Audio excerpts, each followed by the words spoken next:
Hello বন্ধুরা। হ্যাঁ, আজকে স্বাগতম জানাচ্ছি আমার সুপর্ণার চ্যানেলে। আজকে আমরা রান্না করব একটা নতুন পদ্ধতিতে, এবং তার সাথে তো একটা টিপস থাকবে কিভাবে সেটা সেটা আমরা পরবর্তীকালে দেখে নেবো। আজকে আমুদি মাছ করছি। আরেকদিন দেখিয়েছিলাম সেটা অন্য রকমভাবে, এটা আজকে করছি। আমুদি মাছটা সর্ষের তেলে আগে থেকে ধুয়ে নুন হলুদ মাখানো মাছটাকে অল্প অল্প করে ভেজে নেব। পাশাপাশি চলবে গল্প, যে প্রত্যেকটা রান্নার মাঝখানে কিন্তু কিছু না কিছু কোনো না কোনো একটা টিপস আমি দিয়ে থাকি। সেটা মানে সূক্ষ্মভাবে থাকুক বা পুরো একদম বিস্তারিতভাবে থাকুক। এখানে দেখে নিচ্ছেন কিছুটা মশলা রয়েছে পেস্ট করা, ধনেপাতা, কাঁচা লঙ্কা। আচ্ছা, এখানে আমি আজকে কিন্তু পেঁয়াজ রসুন কোনো কিছু ব্যবহার করব না। মাছটাকে ভালো করে আমি খুব ভালো ভিডিও করে উঠতে পারিনি, কারণ আমার একটু পেছনের অনেক কাজের তাড়া ছিল। আচ্ছা, আমি এটা মিশিয়ে মানে মিক্সিতে ঢেলে ফেলেছিলাম, তারপর মনে পড়লো এটা তো দেখানোর দরকার। এই যে কালো সর্ষে আর রাঁধুনি আমি পেস্ট করে নেব। যেহেতু মিক্সিতে ঢালার পর এটা কি মিশে গেছে, এই দুটো মশলাই রয়েছে, অন্য কিছু নেই। তো এই দুটোকে আমি পেস্ট করে নেব আগে শুকনোভাবে। তারপরে আমি এই কেন কেন এটাকে শুকনোভাবে আমি পেস্ট করে নিচ্ছি, প্রথমত কিছু মশলা আছে শুকনোভাবে পেস্ট করলে একটু ভালো পেস্ট হয়। তারপরে এখান থেকে কিছুটা মশলা আমি রেখে দেবো।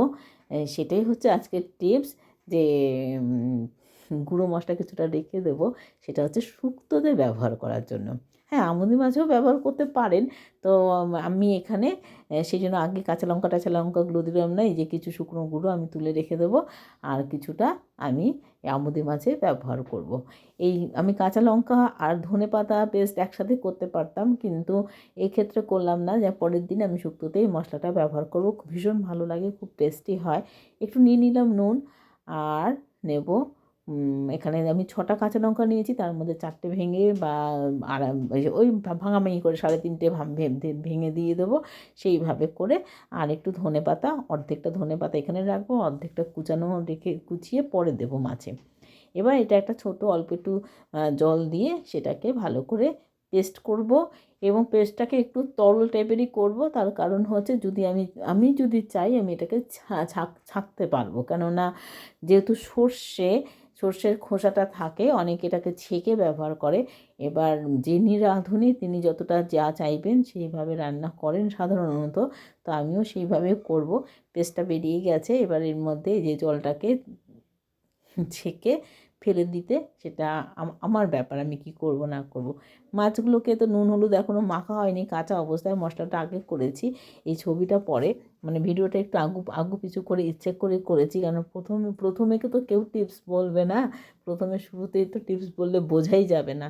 তার জন্য আমি আগে রান্নাটা স্টার্ট করে দিয়ে পরে আমি এই টিপসটা বললাম। এই যে নুন হলুদ মাখাচ্ছি, এটা একবেলার একটা চচ্চড়ি, মানে মাখা মাখা চচ্চড়ি টাইপের যেটা হয় সেরকম খাবার।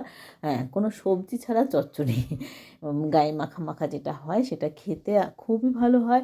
শুধু আপনারা যে শিলনোড়ায় বেটে নেন শিলনোড়ায়, তাহলে রাঁধুনির সাথে একটু ধনে, তখন কিন্তু সর্ষে না দিলেও হবে। এটাও আরেকটা টিপস, যে রাঁধুনি আর ধনে দুটোকে ভালো করে মিহি করে পেস্ট করে তারপরে আপনারা যদি আমুদি মাছ রান্না করেন সেরকম একদিন খেয়ে দেখবেন। প্রসেস একই রকম থাকবে, সেখানে সর্ষে নয়, সেখানে গোটা ধনে। তো আমি আজকে সেটা দিইনি, আমি যেটুকু দেখালাম সেটুকুর মধ্যেই করেছি। মাছগুলোকে ভেজে তুলে নিয়ে 3বার 4বার অল্প অল্প করে দিতে হচ্ছে, তার কারণ হচ্ছে তেলটা আমি কম ব্যবহার করতে চাইছি।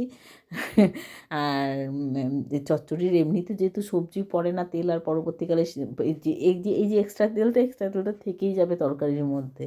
আর তরকারি থাকলে কি সেটাও একটু ভাজা হয় বা হাফ সেদ্ধ হয়, তাতে খানিকটা তেলটা টানে। এই যেটা আমি এবার পেস্ট করা মশলাটা, এটার মধ্যে ধনেপাতাও আছে, কাঁচা লঙ্কাও আছে, আর আছে সর্ষে আর রাঁধুনি, গোটা সর্ষে গোটা রাঁধুনি। একসাথে পেস্ট করা হয়নি, ভেঙে ভেঙে কীভাবে করলাম সেটা আপনাদের বলেছি। যেহেতু নুন দিয়েছিলাম পেস্টটা করার সময়, তাই এখানে কিন্তু আর নুন দেবো না, কারণ আমুদি মাছটা একটু নোনতা হয়, এটা খেয়াল মাথায় রাখতে হবে। তার মধ্যে মাছের মধ্যেও নুন আছে যেহেতু মাছ ভাজার সময়, তাই এইখানে আমি আর নুন দিলাম না। যদি আমার লাগে বা আপনাদের মনে হয় আপনারা যখন রান্না করবেন তখন এটা নুনটা চেক করে দেবেন, নুন আগে দেবো না। এটা এইভাবে আমি হলুদ দিয়ে কষিয়েছি, পরবর্তীকালে দেখলাম নুনটা ঠিক আছে আর নুন লাগেনি। এটা আমার ক্ষেত্রে বললাম। এবার আপনারা যদি এটা ট্রাই করেন, আপনারা একটু চেখে নেবেন, কারণ দুভাগে তিন ভাগে নুন দিলে সবসময় এটা চেখে নিলে নেওয়াই ভালো। কেননা তাহলে কি হয় যে পরবর্তী সেই রান্নাটা আর কি, যে একটা নোনতা না রান্না খাওয়া যায় না, কম নোনতাটা খাওয়া যদিও বা চলে, বেশি নোনতা খাবারটা কিন্তু চলে না। যাই হোক, আপনারা যে আমাকে সাবস্ক্রাইব করছেন, লাইক করছেন, সেটা যেরকম আমার কাছে গর্বের ব্যাপার, আমার ভালো লাগার ব্যাপার, আমার পথের পাথেয়। তো এই যে পথ চলার পাথেয়গুলো, এগুলোকে আমার কি ইচ্ছে করে মাঝে মাঝে যে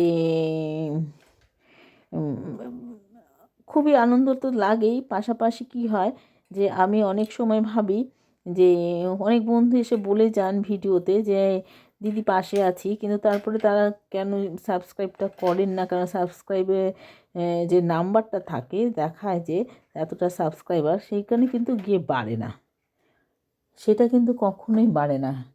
তা সেটা যদি একই থাকে, আমি কি করে বুঝবো সাবস্ক্রাইব করেছে? তবুও আমি তার ভিডিওতে গিয়ে কিন্তু সাবস্ক্রাইব করে দিই।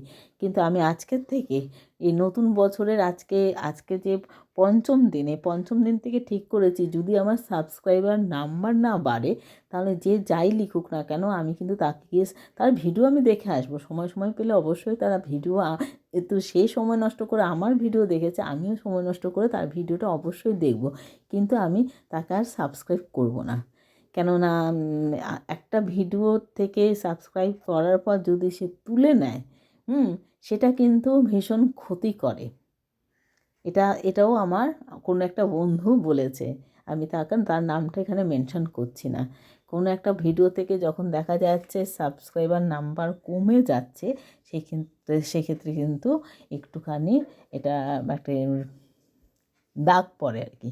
যাই হোক, এই দেখছেন বারবার করে মশলা দিয়ে, মশলার মধ্যে বারবার করে মশলা ধোয়া জল টল দিয়ে এটাকে ভালো করে কষিয়ে নিতে হবে, নাহলে কিন্তু রাঁধুনি আর সর্ষের যে একটা কাঁচা গন্ধ করবে, সেটা কিন্তু গন্ধ করবে না। আর পাশাপাশি রাঁধুনির একটা সুন্দর স্মেল হয়, সেই স্মেলটা কিন্তু থাকবে। আবার ওদিকে আমি বাটি ধোয়া জলই দুবার তিনবার দিয়েছি অল্প অল্প করে, আর এমনি পরে প্লেন জলটা দেবো, খালি জলটা, সেটা এখনও পর্যন্ত দিইনি। এই যে তেল পুরো ছেড়ে গেছে, দেখুন যতটা তেল ছিল ভাজার পরে, ঠিক ততটা তেলই কিন্তু এখনও পর্যন্ত রয়ে গেছে কড়াইতে। যাই হোক, একটুখানি আমার ভিডিওটা ঠিক যতটা বড়, যতটা লম্বা, ঠিক ততটাই কিন্তু সময় লেগেছে, কেন রান্না করতে সেই সময় লাগে না। এই রান্নাটা করতে বেশি খুব একটা সময় লাগে না, আমুদি মাছ অনেক সময় ধরে ভাজতেও হয় না। এবার আমি প্লেন ওয়াটারটা দিয়ে এটা একটু যতক্ষণ না টকবক করে ফুটছে, ততক্ষণ পর্যন্ত আমি অপেক্ষা করব।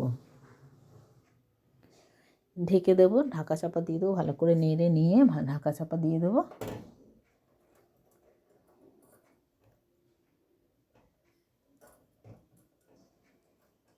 এই যেরকম টকবক করে যখন ফুটে আসবে, জলটা কিছুটা রিডিউসও হবে, এবার আমি এর মধ্যে ভেজে রাখা মাছগুলো দিয়ে দিলাম।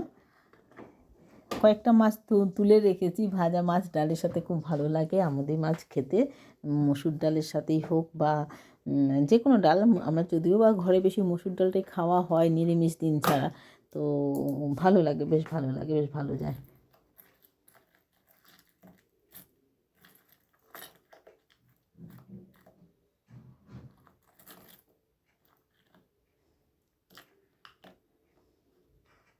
আমি যখন যার পাশে যাই বা থাকি, আমি কিন্তু তাকে কিন্তু পুরোটা তার ভিডিও তো দেখি, পাশাপাশি কিন্তু তাকে কখনো সাবস্ক্রাইব করতে চাই না।